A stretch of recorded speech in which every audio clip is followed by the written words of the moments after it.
Oi pessoal, eu sou o Alessandro e hoje eu vou comentar esse quadrinho aqui, Contágio. Esse encadernado tem por subtítulo Terror em Nova York. Deixa eu dizer uma coisa, né?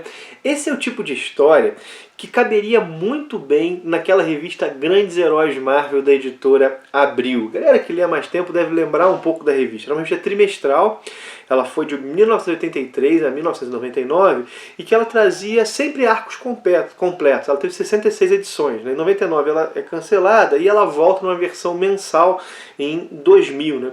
Eu sempre ficava feliz quando na adolescência eu encontrava uma Grandes Heróis Marvel no sebo, uma revista mais antiga da Grandes Heróis Marvel, porque eu sabia que ia ter uma história bacana, né? E uma história que era acessível ao jovem leitor. Eu não pensava nisso na época, né? Mas uma história fechadinha, sempre gostava. E acho que Contágio caberia bem num Grandes Heróis Marvel. Isso significa que isso aqui é um clássico genial? Não, mas nem todas as edições de Grandes Heróis Marvel tinham histórias clássicas ou geniais. Mas isso aqui é uma história fechada, originalmente uma minissérie em 5 edições e relativamente assim descolado da cronologia. Se passa aí no momento contemporâneo da Marvel. E a gente percebe isso principalmente, por exemplo, pela Jessica Jones e Luke Cage estarem casados, o Punho de Ferro ter a discípula, a jovem Punho de Ferro lá. Assim, é o momento contemporâneo da Marvel, mas é uma história que não depende do conhecimento da cronologia desse momento para ser compreendida, né? O leitor pode pegar só isso aqui.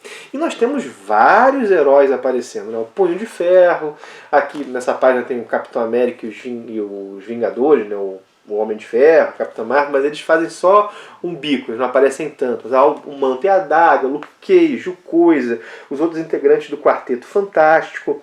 É o tipo de história que o Alessandro moleque ia curtir muito lá pelos seus 14, 15 anos, assim. O título da história, Contágio, entrega bastante, né? Quem é o vilão? O vilão é uma doença. É uma doença que esses heróis vão ter que lidar. Uma doença que vem de um fungo que estava em Kunlun e que agora está se espalhando por Nova York. E a infecção se dá pelo toque, né? O infectado que toca um não infectado transmite o fungo, né? E parece que há sempre um hospedeiro principal. Aquele que, sei lá, o hospedeiro alfa desse fungo, que pode se mudar, inclusive. Quando um herói é infectado, o fungo copia os poderes desse herói e também as mentes.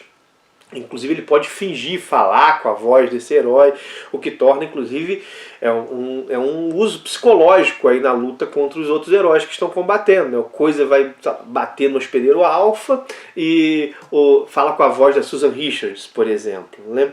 Bom, acontece que esse fungo, né, é algo que não pode ser derrotado na base da pancada, né?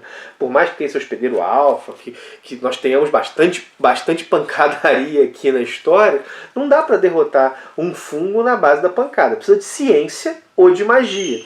Acontece que o Doutor Estranho e o Reed Richards são dos primeiros a caírem, né? São dos primeiros a serem infectados. Acaba que os heróis, lá com a ajuda de alguns místicos, conseguem isolar Nova York por um tempo. E quem sobra são os heróis urbanos. Agora pensa, o que o Justiceiro pode fazer contra uma doença?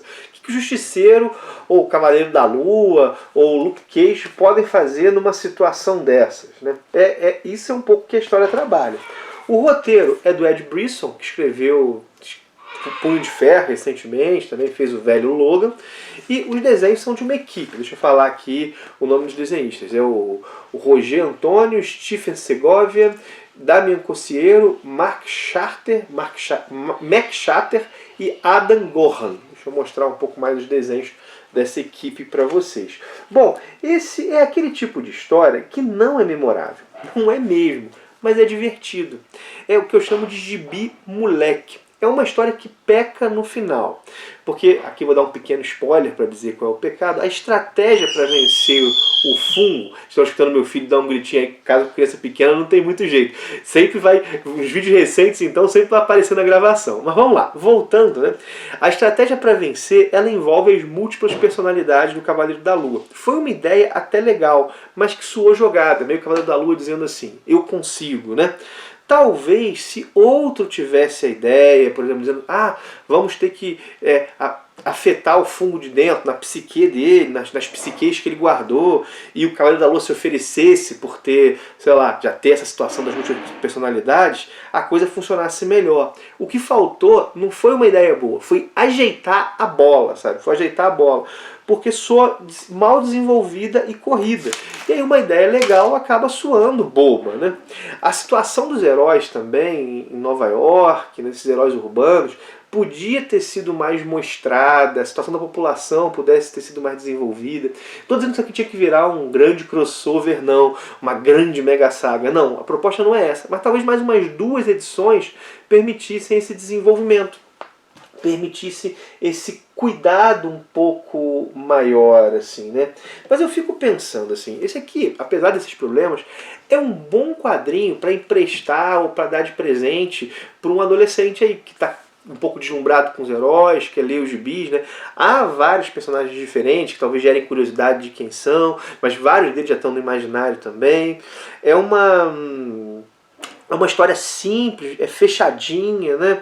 E, bom, há personagens pouco desconhecidos aqui, essa jovem Punho de Ferro, por exemplo, né? Mas não atrapalham na compreensão, né? Ela tem seu papel na trama, mas é um herói que está ali, né? E aí, talvez o cara até possa pesquisar, ir atrás de quem é, não atrapalha. Acho que é uma boa para um gibi para emprestar ou para dar de presente aí para molecada, né? Para quem lê há mais tempo, a história pode soar genérica, soa genérica. Mas eu, sendo sincero, eu acho que gibis assim tem que existir. Gibis assim, eles têm potencial formador, né?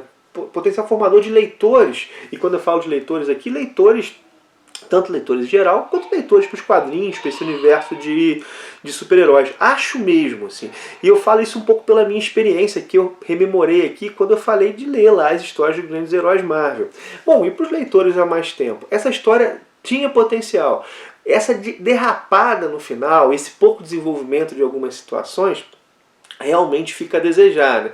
Até porque nós, leitores de mais tempo, também lemos histórias genéricas e às vezes gostamos de várias delas. Então, assim, acho que um cuidado editorial aqui maior podia ter feito se agradar a gregos e troianos, entende? Talvez, como eu disse, né?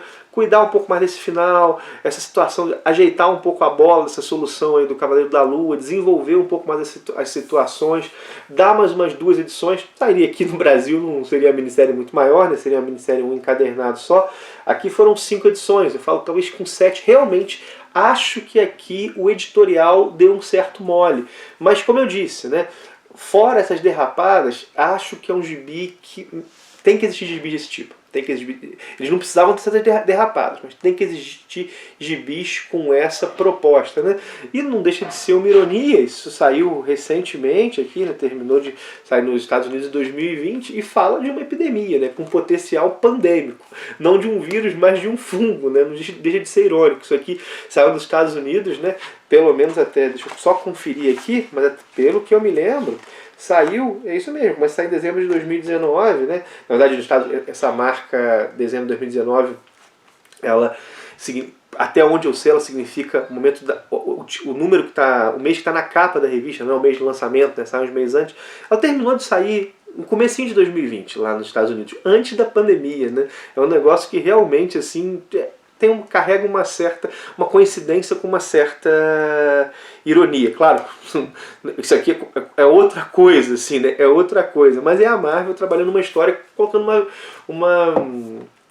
uma doença como vilã, né? Como vilã, assim, claro, nesse contexto de super-heróis, tem soco, tiro, pancada e bomba, mas assim, e mostra que, sei lá, que aqui falar ciência e a magia, né? No mundo real a gente, bom, pelo menos eu não acredito, né? Não há magia, mas assim, de ver como é que a ciência é fundamental para enfrentar esse tipo de males, né? Tanto que boa parte dos problemas aconteceram porque o Reed Richards, o herói cientista, tão boa no início, né? Enfim, né? É isso, né? Faltou esse cuidado com o final, mas é um gibi moleque que tem aí seu valor. Vou parando então, gostou do vídeo, dá teu joinha, não esquece de se inscrever no canal, caso tenha chegado através desse vídeo, tem vídeo sobre quadrinhos todos os dias por aqui, com frequência um pela manhã e um à noite, mas um vídeo pelo menos é garantido. Bom, compartilha, mostra para outros, comenta se leu essa história, concorda comigo na importância desse tipo de história existir. E lembro também do link da Amazon, né, o que sustenta o canal, o que me permite fazer cada vez mais, espero eu, melhores vídeos para vocês. Está na descrição do vídeo, está no primeiro comentário, tanto o link geral quanto o link para Contágio, que eu sei que está sendo vendido lá também, caso alguém tenha algum interesse. E comprar Contágio usando o link vai ajudar bastante, mas mesmo que não compre Contágio, qualquer coisa que você compre na Amazon utilizando os links do canal ajuda, né? Sei lá, vai comprar um livro, um outro quadrinho, um eletrônico, é o que realmente me permite continuar fazendo isso aqui da melhor maneira possível, né? Bom, vou parando então por aqui, minha gente, eu acho que eu já fiz todos os jabás. É isso, um abração e até o próximo vídeo.